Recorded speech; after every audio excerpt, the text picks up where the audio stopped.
The earth is dying, everybody's crying. Where's Superman? He's looking for a phone booth. Oh.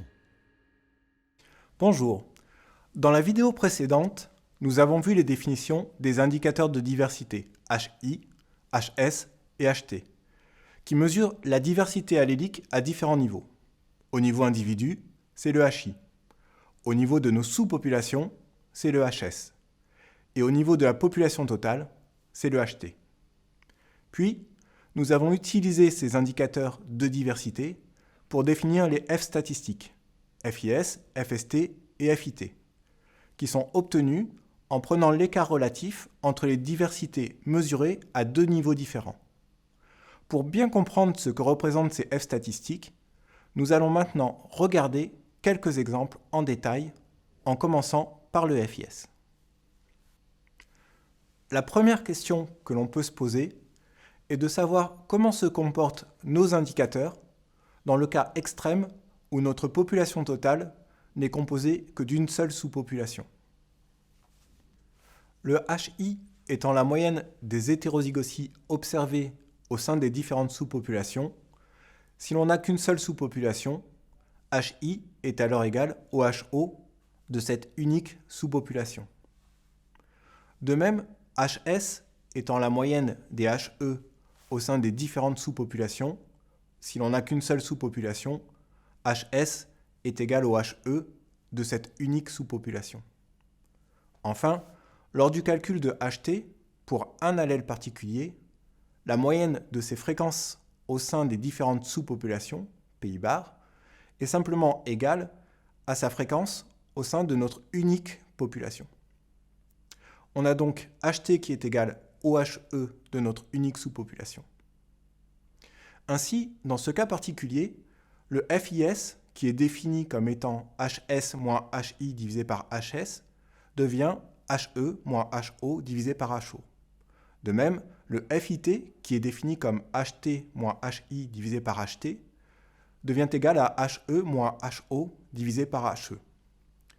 Dans le cas d'une unique sous-population, le F, le FIS et le FIT sont donc équivalents.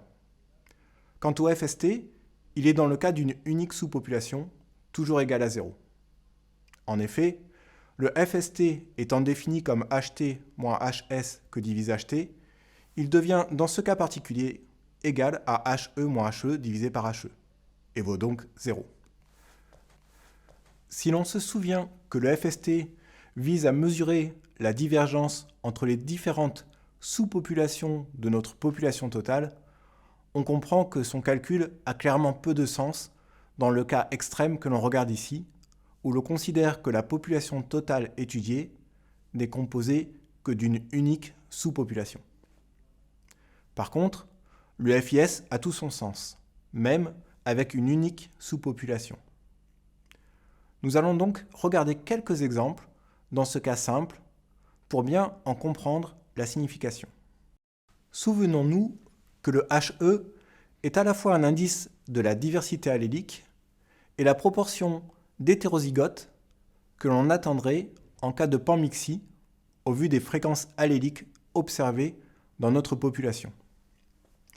Ainsi, alors que le HE mesure un niveau de diversité allélique, le FIS, lui, mesure un écart à la panmixie, en comparant l'hétérozygosie attendue, sous l'hypothèse de panmixie, avec l'hétérozygosie réellement observée au sein des individus génotypés. Pour une même valeur de HE, on va donc avoir des valeurs de FIS qui vont varier selon que l'on observe un excès ou un déficit d'hétérozygotes dans notre population. Considérons un premier exemple, dans lequel on a échantillonné 10 individus de notre population d'intérêt.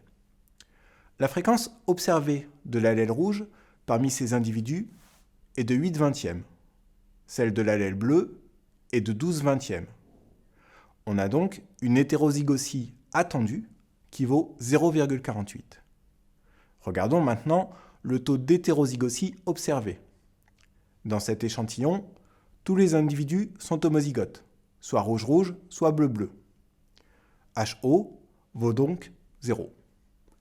Et puisque nous n'avons qu'une seule sous-population, le HI est également égal à 0. Le FIS mesuré pour cette population est donc de 0,48 moins 0 divisé par 0,48, soit 1. Considérons maintenant un deuxième exemple. Dans cet exemple, on a toujours une fréquence allélique pour l'allèle rouge de 8/20 et une fréquence de l'allèle bleu de 12/20. La valeur de HE est donc inchangée et vaut encore 0,48. Par contre, le nombre d'individus hétérozygotes au sein de notre échantillon est cette fois-ci de 4. Le taux d'hétérozygote observé, qui dans le cas d'une unique sous-population correspond au HI, est donc de 0,4. Dans cet exemple, notre FIS vaut donc 0,48 moins 0,4 que divise 0,48, ce qui nous donne un FIS de 0,16. Dans ce troisième exemple, les fréquences alléliques sont inchangées.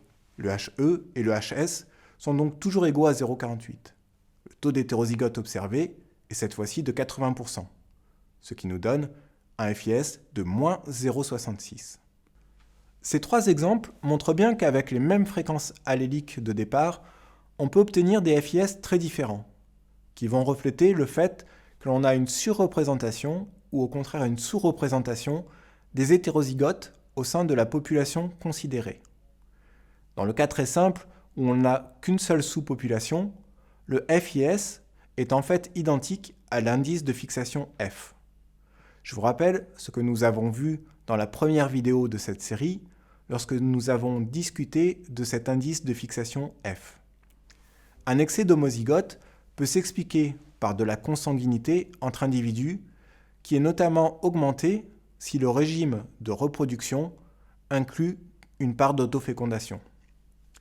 Inversement, des phénomènes de superdominance, qui donnent un avantage aux individus hétérozygotes, peuvent conduire à des FIS négatifs. Nous y reviendrons plus tard, mais vous pouvez déjà noter que les effets du régime de reproduction, tels que le taux d'autofécondation, ont a priori un impact sur tous les locus du génome, alors que les effets de la sélection, tels que la superdominance, n'ont a priori un impact que sur les quelques locus liés au phénotype sous sélection. Regardons maintenant un exemple de calcul du FIS dans un cas plus général, où l'on considère plusieurs sous-populations. Nous avons ici 3 sous-populations qui composent la population globale étudiée. Pour la première sous-population, nous avons un échantillon de 10 individus qui ont été génotypés. Pour la deuxième sous-population, 10 individus ont également été génotypés. Et pour la dernière sous-population, 40 individus ont été collectés et génotypés. À titre d'exercice, vous pouvez mettre cette vidéo en pause et essayer de calculer par vous-même les valeurs de HI, de HS et de FIS correspondant à cet exemple. La première chose à faire est de calculer les HE et HO de chacune de nos 3 sous-populations. Pour calculer les valeurs de HE, il nous faut les valeurs des fréquences alléliques.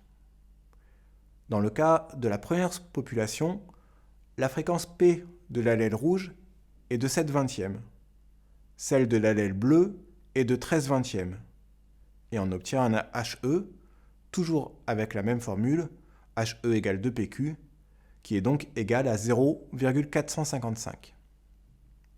Quant au taux d'hétérozygote observé, on voit que dans cette première sous-population, il n'y a qu'un seul hétérozygote parmi les 10 individus. On a donc un HO de 1/10. Si vous ne l'avez pas déjà fait, vous pouvez mettre la vidéo en pause et essayer de calculer les valeurs de HE et de HO pour les 2 autres sous-populations. Pour la deuxième population, la fréquence P de l'allèle rouge est de 9/20, celle de l'allèle bleu est de 11/20, ce qui nous donne un HE de 0,495. Quant au HO, il est de 0,3 puisqu'il y a 3 individus hétérozygotes parmi les 10 individus considérés. Pour la troisième population, on trouve que HE vaut 0,48 et HO 0,8. On dispose maintenant de toutes les informations pour calculer HI et HS. HI est simplement la moyenne des valeurs de HO de nos trois sous-populations, c'est-à-dire la moyenne des valeurs 0,1, 0,3 et 0,8, ce qui nous donne un HI de 0,4. HS est la moyenne des HE de nos trois sous-populations, c'est-à-dire la moyenne de 0,455, 0,495 et 0,48, ce qui nous donne un HS de 0,477.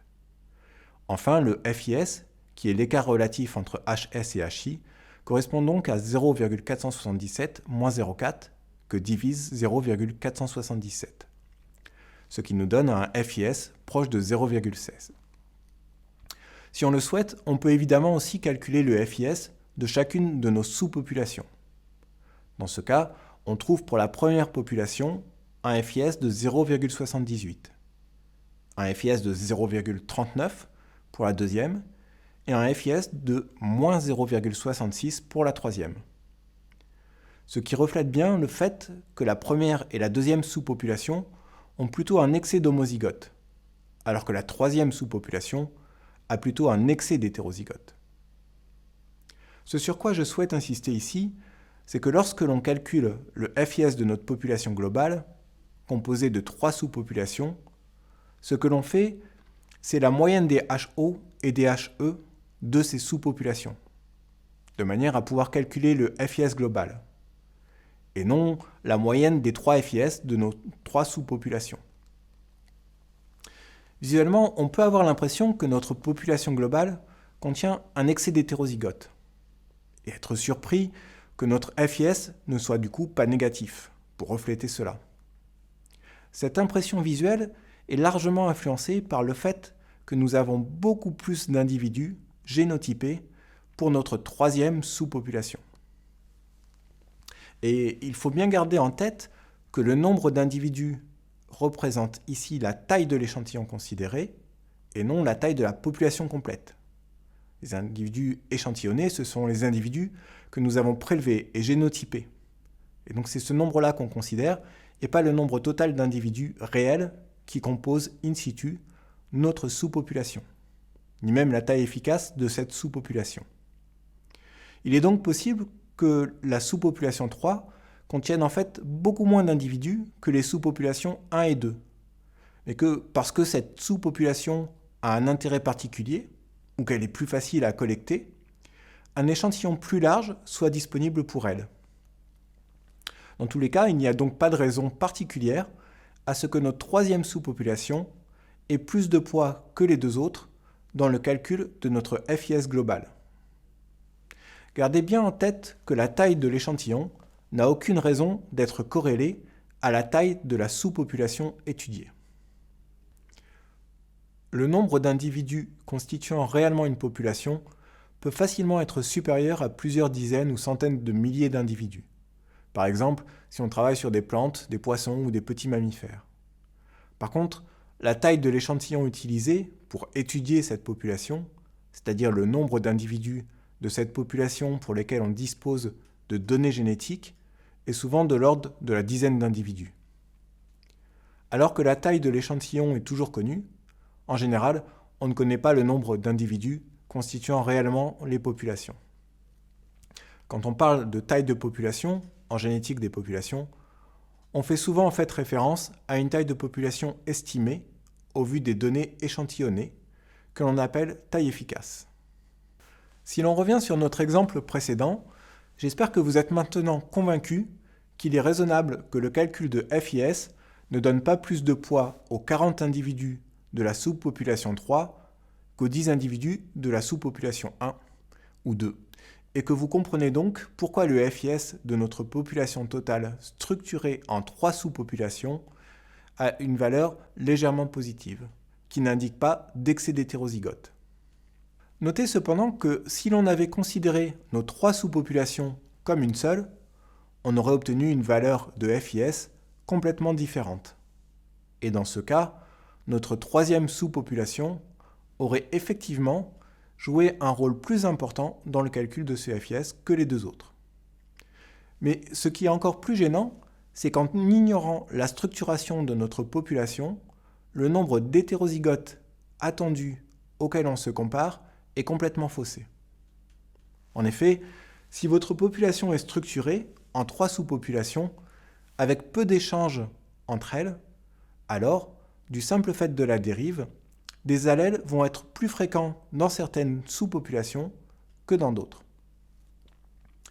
Si on considère l'ensemble des individus comme une seule grande population, on va alors observer un déficit d'hétérozygotes, même si la reproduction est parfaitement panmictique au sein de chacune des 3 sous-populations.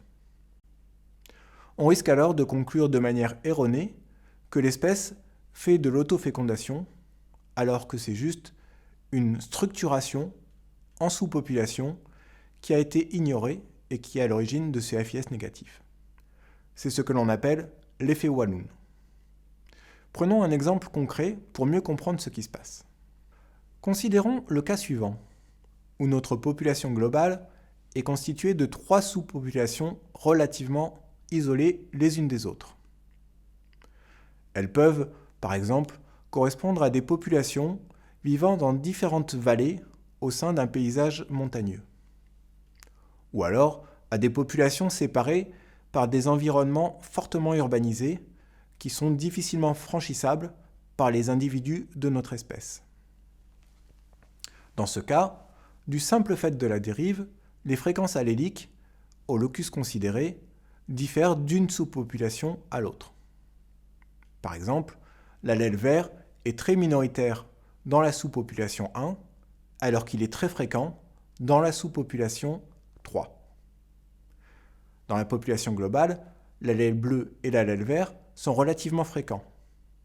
En l'absence de structuration en sous-population, on s'attendrait donc à avoir un nombre important d'individus hétérozygotes bleu-vert. Mais les individus portant l'allèle bleu sont majoritairement dans la sous-population 1 et ont donc peu de chances de rencontrer des individus portant l'allèle vert qui, eux, se trouvent majoritairement dans la sous-population 3. Ainsi, du fait de cette structuration, on s'attend à un nombre plus faible d'individus hétérozygotes bleu-vert que s'il n'y avait pas de structuration. Regardons concrètement comment cette structuration en sous-population est prise en compte lors du calcul du FIS. Comme toujours, pour calculer le FIS, il nous faut commencer par calculer le HE et le HO de chaque sous-population. Pour la sous-population 1, l'allèle rouge est présent à une fréquence de 5/20, l'allèle bleu à une fréquence de 13/20 et le vert à une fréquence de 2/20. Le HE se calcule dans ce cas général comme 1 moins la somme des pi carrés, ce qui nous donne 1 moins 5/20 au carré, plus 13/20 au carré, plus 2/20 au carré, soit 0,505. Le HO, quant à lui, dépend du nombre d'hétérozygotes observés. Ici, nous avons 5 hétérozygotes dans un échantillon de 10 individus. On a donc un HO d'un demi. Les calculs se font de la même manière pour les sous-populations 2 et 3. Au final, on voit que dans chacune de ces 3 sous-populations, le HO est très proche du HE et que donc tout se passe comme s'il y avait une parfaite panmixie au sein de chacune de ces 3 sous-populations. Le HI, qui correspond à la moyenne des HO, vaut ici 0,5 et le HS, qui correspond à la moyenne des HE, vaut 0,505. On obtient donc, au global, un FIS de 0,01. Cette valeur de FIS, très proche de 0, reflète bien le fait que notre espèce ne fait a priori pas d'autofécondation et que l'on a une panmixie quasi parfaite entre individus d'une même sous-population. Maintenant, si l'on avait fait le calcul sans prendre en compte la structuration en 3 sous-populations, dans ce cas, on aurait obtenu un FIS de 0,25. Un résultat complètement différent.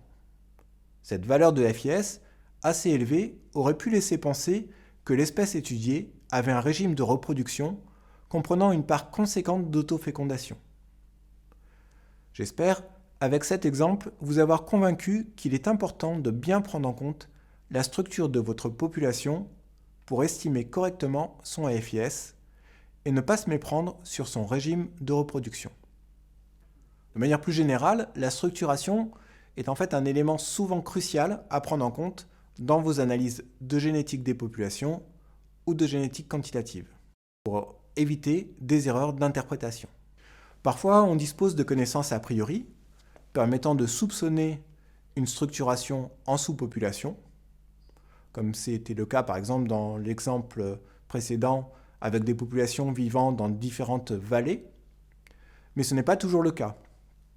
Et avant d'aller trop loin dans les analyses, il est souvent prudent de s'assurer qu'il n'y a pas une structuration cachée dans vos données. Et s'il y a une telle structuration qui vous a échappé, ça peut fausser vos analyses. Lorsque vos individus sont génotypés à de nombreux locus, il est possible de calculer une distance génétique entre ces individus et d'essayer d'utiliser ces informations pour détecter une éventuelle structuration en sous-population. Il existe d'ailleurs des logiciels tels que Structure, Admixture ou des packages R tels que DAPC ou SNMF qui permettent d'automatiser ce type d'analyse préliminaire. Voilà, cette vidéo touche à sa fin. J'espère qu'elle vous a permis de bien comprendre la manière dont se calcule le FIS et l'importance de bien prendre en compte une éventuelle structuration en sous-population dans vos analyses. Nous verrons dans une prochaine vidéo quelques exemples de calcul de FST et comment la valeur de cet indicateur reflète le niveau de divergence entre vos sous-populations.